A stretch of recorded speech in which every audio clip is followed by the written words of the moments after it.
రంగారెడ్డి జిల్లా Narsingi municipal corporation లో కౌన్సిలర్ల తీరు స్థానికులకు తలనొప్పిగా మారింది. అందరూ కలిసి బీఆర్ఎస్ లో పనిచేసినప్పుడు గమ్మనున్న కౌన్సిలర్లు వారిలో కొందరు కాంగ్రెస్ లో చేరగానే పరస్పర ఆరోపణలు చేసుకుంటున్నారు. ఒకరిపై ఒకరు దుమ్మెత్తి పోసుకుంటున్నారు.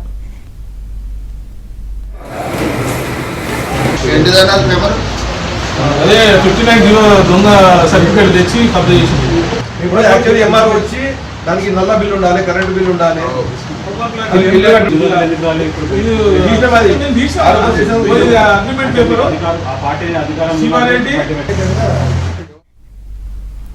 నార్సింగిలో 1608 గజాల భూమిని కబ్జా చేశారంటూ వస్తున్న ఆరోపణలపై మాజీ municipal vice chairman Venkatesh Yadav స్పందించారు. తాను కబ్జా చేసినట్లు నిరూపిస్తే దేనికైనా సిద్దమన్నారు. కోకాపేట కౌన్సిలర్ శివారెడ్డి, గండిపేట కౌన్సిలర్ గణేశులు జనాలను పీడించి డబ్బులు వసూలు చేశారని ఆయన ఆరోపించారు. అయితే ఆయన సతాంచి తన 5 లక్షలు వసూలు చేసినాము.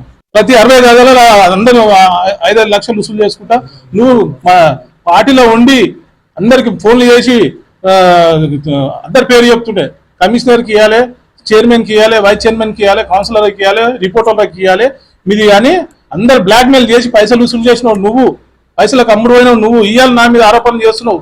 నేను పబ్లిక్ నువ్వు ఉన్న వాళ్ళ నీ పబ్లిక్ నేను నెక్స్ట్ ఓట్లు ఆడకపోతే నీకు రాళ్లతో కొట్టే పరిస్థితి ఉన్నది. ఇవాళ మీరు ఎంక్వైరీ చేయండి. కోకాపేటలో అవినీతి ఎవరు చేసిరు? శివరెడ్డి చేసిండా, వెంకటరెడ్డి చేసిండా, కబ్జాలు ఎవరు చేసిరా అంటే మీరు ఎంక్వైరీ చేయండి. నేను చెప్తున్నాగా గవర్నమెంట్ ఏమైనా కబ్జా చేసినట్టు నన్ను చూపించండి, ప్రూఫ్ చేయండి. నన్ను ప్రూఫ్ చేస్తే నేను రాజీనామా సిద్ధంగా ఉన్నా. నువ్వు మీ ఊళ్ళో చెప్తావు నీ మీద ప్రూఫ్ ఏందా? కొత్త గవర్నమెంట్లో ఇప్పుడు కాంగ్రెస్ ప్రభుత్వం ఏర్పాటైంది కాబట్టి ఇందులో ఇందిరమ్మ ఇండ్లు, వాటి యొక్క ఈ రేషన్ కార్డులు ఇవన్నీ వాళ్ళ సంక్షేమ పథకాలు అందియాలనే ఉద్దేశంతో పార్టీ మారడం జరిగింది. అవిశ్వాసం పెట్టడానికి కూడా మెయిన్ కారణం రీజన్ కూడా ఉన్నది. ఈ వైస్ చైర్మన్ గారు అని చేసిన అక్రమాలు చాలా ఉన్నాయి. ఇక్కడ నార్సింగ్ విలేజ్ని ఊడకాలకి సంబంధించిన హైట్స్లో 1608 గజాల స్థలం కబ్జా చేయడం జరిగింది. దాన్ని గతంలో కంప్లైంట్ ఇచ్చి మేము ఎంత ప్రయత్నం చేసినా కూడా అధికారుల మీద ప్రెషర్ పెట్టించి దానికి ఒక 10 లక్షలు శాంక్షన్ చేయించి దాన్ని మనం కాంపౌండ్ వాల్ పెడదాం, ప్రొటెక్టెడ్ చేద్దామని చెప్పేసి మేము ప్రయత్నం చేస్తే కూడా దాన్ని విఫలం చేసిండు. చాలా ప్రయత్నాలు చేసిండు, చాలా ఒత్తిడి తెచ్చి అధికారుల మీద.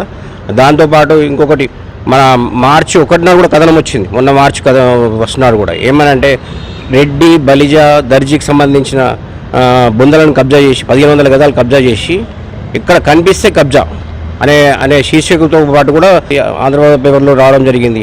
ఎక్కడ చూసినా ఈయన వైస్ చైర్మన్ చేసిన అక్రమాలు